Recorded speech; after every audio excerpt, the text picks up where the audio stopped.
Hi, my name is Jess, and I work at the Columbus Metropolitan Library. Today, we'll be reading 7.5 Tons of Steel by Janet Nolan and illustrated by Thomas Gonzalez.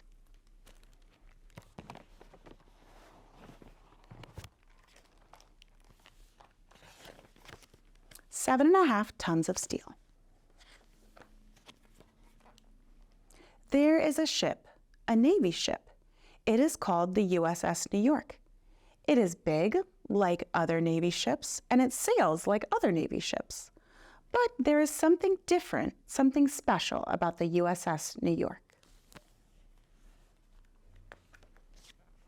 On September 11th, 2001, clouds of smoke billowed into the clear blue sky. The World Trade Center towers came down. Almost 3,000 people lost their lives.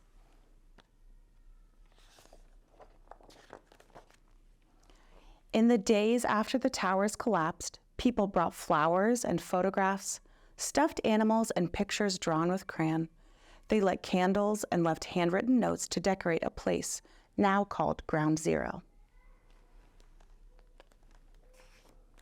For weeks and months afterward, people cleared away metal and stone from Ground Zero. One truck carried a beam made of steel from New York to a foundry in Louisiana.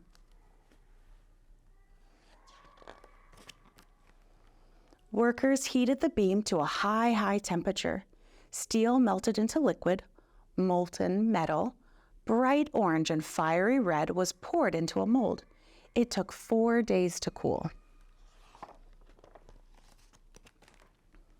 7.5 tons of steel, which had once been a beam in the World Trade Center, was now the bow of a Navy ship. Chippers and grinders, painters and polishers worked on it for months. Once a beam, but now a bow, it was taken to a shipyard in the city of New Orleans.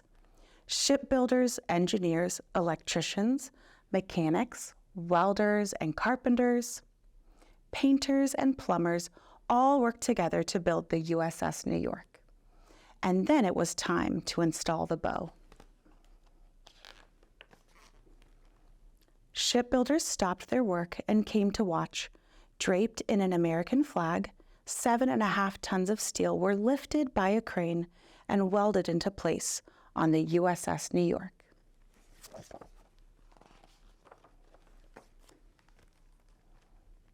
Out in the ocean, a storm started to swirl. Wind twisted, water churned. Hurricane Katrina slammed into New Orleans. Levees broke, homes flooded, and businesses were swept away.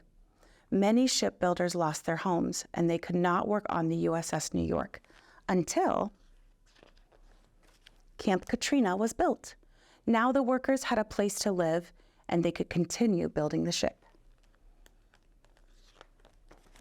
Finally, the USS New York was finished, but the mighty ship still sat on dry land.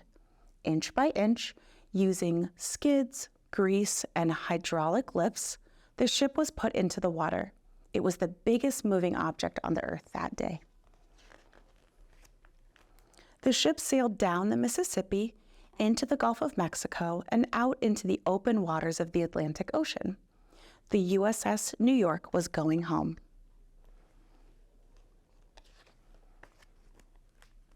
The USS New York sailed past the Statue of Liberty and came to a stop across from Ground Zero, the site where the World Trade Center towers once stood.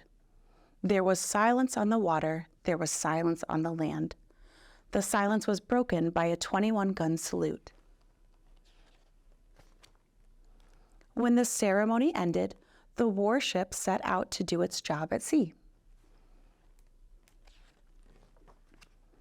On September 11th, 2011, the 10th anniversary of the collapse of the World Trade Center towers, the USS New York returned home. The men and women of the United States military services lined the rails of the ship. People came from all over the country and around the world to see the ship that bore the crest, Never Forget. The USS New York is part of our American history. Wherever it sails the high seas, its bow cuts the water. 7.5 tons of steel lead the way.